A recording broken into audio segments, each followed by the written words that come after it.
লেখা আছে যে সেখানে আমাদের প্রাপ্য, আমরা যারা ভালনারেবল গ্রুপ, যারা শ্রমিক, তাদের প্রাপ্যতা জায়গা, তাদের নিশ্চয়তা কি, তাদের নিরাপত্তা কি। আমরা যদি জেন্ডার অ্যাকশন প্ল্যান 2019 দেখি, যেটা বৈশ্বিকভাবে যেটি করা হয়েছে, সেখানেও কিন্তু আমাদের কথা লেখা হয়েছে। আমরা যদি আমাদের দেশের 8 5-year প্ল্যান দেখি, আমরা যদি ন্যাশনাল উমেন ডেভেলপমেন্ট পলিসি দেখি, সব জায়গাতে আমাদের কথা লেখা আছে, কিন্তু আমাদের অবস্থার যেন কোনো পরিবর্তন হচ্ছে না। এই পরিবর্তনটা আমাদের করা দরকার। যাই হোক, আমি শেষ করে দিব। শেষ করতেছি আমি এইভাবে। আপনারা জানেন যে একটি কমিশন গঠন করা হয়েছে। এই কমিশনের উপরে অনেক দায়িত্ব এবং আপনারা নানান ভাবে প্রত্যাশা রেখেছেন এই কমিশনের উপরে, নানান ভাবে সহযোগিতা করেছেন। আপনাদের প্রত্যাশার মাত্রা কোনো কোনো ক্ষেত্রে আমরা দেখেছি আকাশ ছোঁয়া। আমরা জানি না কতটুকু তার পূরণ করা যাবে, তবে এটা তো বলাই যায় যে কমিশন কিন্তু কোনোটাই মানে বাস্তবায়ন করবে না। তবে কমিশন অবশ্যই একটি দলিল তৈরি করবে, যেই দলিলটা আমাদের জন্য পরবর্তীতে সরকারের জন্য গাইডলাইন হিসাবে কাজ করবে। সেটি আমরা প্রস্তুত করছি। প্রায় শেষ পর্যায়ে আমি একটু আগে দেখতেছিলাম যে আমাদের ক্লাইমেট সম্পর্কে কি লিখেছি আমরা, প্রায় চূড়ান্ত। 21 তারিখে আমরা জমা দেবো। এটা আমি দেখলাম কি কি আছে আমাদের। চমৎকার ভাবেই আপনারা যা যা বলেছেন, ফাতেমা যা যা বলেছে, তার এই রিপোর্টের মধ্যে অনেক কিছু সে এখানে নিয়ে আসছে। তার প্রায় সবগুলো এখানে আছে। যেমন এখানে আমরা দেখেছি, আমি একবার একটু বলে দিই শুধু হেডলাইন গুলো, যে এখানে জলবায়ু পরিবর্তন এবং ন্যায্য রূপান্তর বিষয়ে জাতীয় জলবায়ু ন্যায্যতা কৌশলপত্র তৈরি করতে হবে। রাষ্ট্রকে বলতে হবে এইটা হচ্ছে আমাদের কৌশলপত্র, এইটাকে ফলো করে আমরা এই বিষয়টিকে অ্যাড্রেস করবো সামনে দিয়ে। এটা সরকারকে সেরকম একটা কৌশলপত্র তৈরি করতে হবে, এটা আমরা বলেছি আমাদের রিপোর্টে। তারপরে আমরা বলেছি যে একটা পরামর্শক পরিষদ গঠন করতে হবে রাষ্ট্রীয় পর্যায়ে, যারা নাকি কন্টিনিউয়াসলি এটার উপরে কাজ করবে।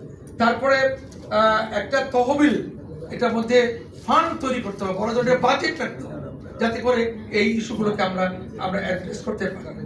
তারপরে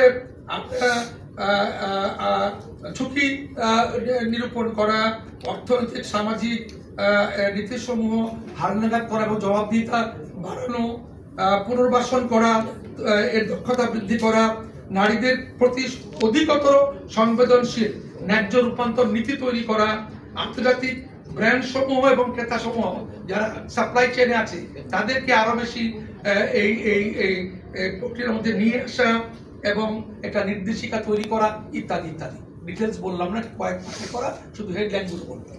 যদি এই রিপোর্টটিকে আমরা জমা দেওয়ার পরে যদি ফলো আপ করতে পারি, মাঠে থাকতে পারি, অবশ্যই ভবিষ্যতে একটি অন্তত পক্ষে কিছুটা হলেও অন্তত উন্নয়নের বা উন্নতির একটা লক্ষণ হয়তো আমরা আমাদের চোখে পড়বে। আমরা সে প্রত্যাশা রাখছি। সবাইকে অনেক ধন্যবাদ এবং ক্ষমা চেয়ে নিচ্ছি, আমাদেরকে চলে যেতে হবে, সেই জন্য অনেক ধন্যবাদ। অনেক ধন্যবাদ ভাইকে। আসলে আমরা সবাই জানি আমাদের এই প্রকল্পতে অর্থায়ন কারা কারা করছেন। তাদের জীবন জীবিকা, তাদের কাজের নিশ্চয়তা, তাদের স্বাস্থ্য নিরাপত্তা, তাদের সামাজিক নিরাপত্তা, সবকিছু মিলিয়ে তাদের জীবনটা যেন অনেকটাই দুর্বিষহ হয়ে যাচ্ছে। আর দুর্বিষহ হচ্ছে বলেই আজকে আমাদের এই আলোচনা। এই আলোচনাগুলোকে কিভাবে আসলে আমরা এখান থেকে আসলে আমাদের উত্তরণ ঘটাতে পারি। আমরা যদি একটু খেয়াল করি যে এই যে আমাদের আয়ের বৈষম্য বাড়ছে, আমাদের জীবন ধারণের অবস্থার পরিবর্তন ঘটছে, কিন্তু আমাদের জাতীয় এবং আন্তর্জাতিক দলিল সেখানে কি লেখা আছে? আমরা যদি দেখি SDG 5 সমতার কথা বলা হচ্ছে, আমরা যদি দেখি SDG 8 তাহলে সেখানে বলা হচ্ছে আমাদের কাজের চমৎকার পরিবেশে চমৎকার একটি কাজ আমরা করব, যেখানে আমাদের অর্থায়নে জিআইজি আছেন এবং আইএলওর টেকনিক্যাল সাপোর্টে আমরা কাজ করছি। তো এখানে আজকে আইএলওর সিনিয়র প্রোগ্রাম অফিসার জামিল ভাই এবং জিআইজির আফিয়া বা উপস্থিত থাকার কথা ছিল, কিন্তু ওনারা অন্য একটা কারণে